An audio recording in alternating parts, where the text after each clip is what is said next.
Hello, everyone. Today we're diving into the story of one of the most famous figures in Greek mythology.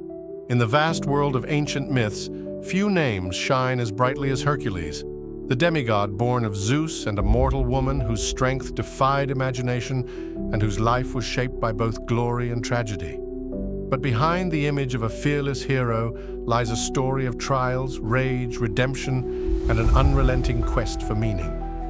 This is not just a tale of muscles and monsters, it's the journey of a man wrestling with his own fate, seeking peace in a world ruled by gods and chaos.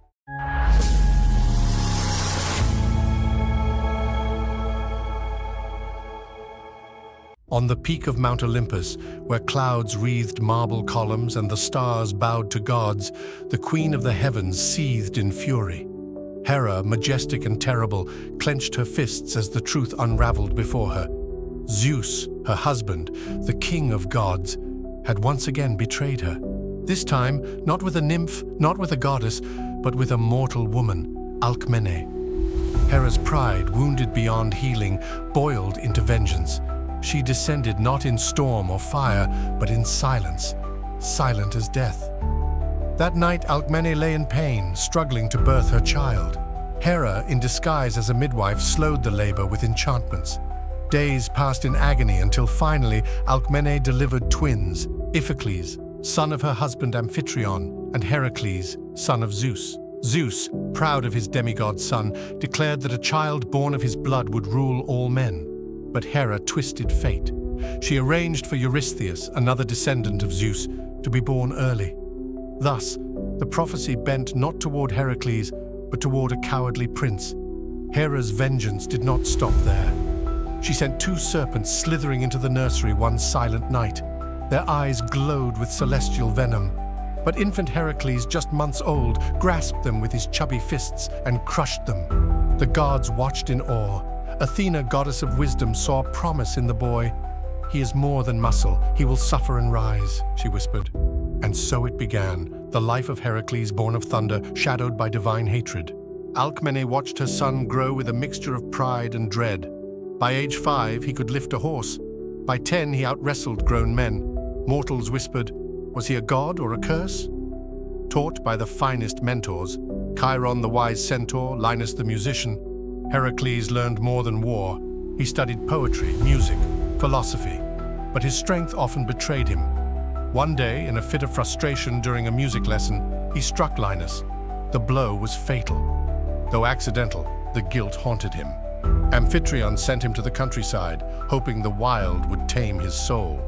There, Heracles lived among shepherds and hunters, learning humility. He killed a lion with bare hands, wearing its pelt like a second skin. The people began to fear and revere him. Then came the visit. Zeus descended in mortal form, revealing the truth. Heracles, shaken, cried, "Why did you leave me in the dark?" Zeus replied, "Because only in shadow do you find the light." Heracles knew then, his fate was neither mortal nor divine. He was forged to suffer, to rise, and to become a legend. As Heracles reached manhood, the weight of his strength grew heavier. He longed for a purpose.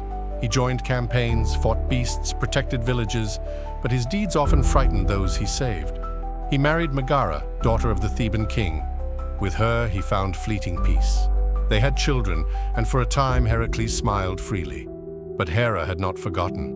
She poisoned his mind with madness. One night, Heracles awoke in a rage, seeing enemies where his family stood.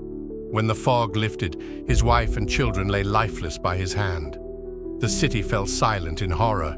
Heracles, shattered, wandered into the mountains, crying to the gods for punishment. Athena found him at a cliff's edge. "Your suffering does not absolve you," she said, "but redemption is within reach." She guided him to Delphi, where the oracle, under Apollo's voice, pronounced judgment. "You must serve Eurystheus for 12 labors. Only through trial will your soul be cleansed." Heracles bowed, tears soaking the earth. "Then I will suffer and I will rise." The court of Eurystheus, the king who had usurped the prophecy, received Heracles with scorn. "Let the beast carry burdens," he laughed. "Let him chase shadows and die in dust." Heracles endured the mockery in silence. His first task, slay the Nemean lion, a beast whose hide no blade could pierce. He ventured into the cursed valley where bones littered the ground. The lion, massive and golden-eyed, roared with hunger. Arrows bounced from its skin like twigs. Heracles cast aside weapons. He wrestled the beast with bare arms, choking it until it fell still. He skinned it with its own claw, wearing the pelt as armor. When he returned, Eurystheus cowered inside a bronze jar.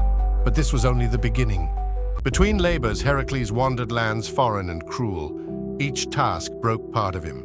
He cleansed stables, fought hydras, chased sacred boars. Behind each victory was pain, loneliness, and the ever-burning guilt. People called him a hero. But in the mirror, he saw only a murderer seeking forgiveness. He built altars to those he had lost. He prayed in silence, and still Hera's eyes watched from Olympus. One night by a campfire, Heracles spoke to a young soldier. "Strength is not glory," he said. "Strength is surviving the weight of memory." As stars shimmered above, Heracles prepared for the next labor. His muscles were sore, his heart torn, but his resolve unshaken. The road to redemption was long, but he would walk it for Megara, for his children, for the man he wished to be. Thus ended the first chapter of his legend, not of triumph, but of pain, penance, and purpose. Thank you for watching this mythological story. If you enjoyed it, don't forget to like the video, subscribe to the channel, and hit the notification bell to follow more legendary tales. See you in the next story.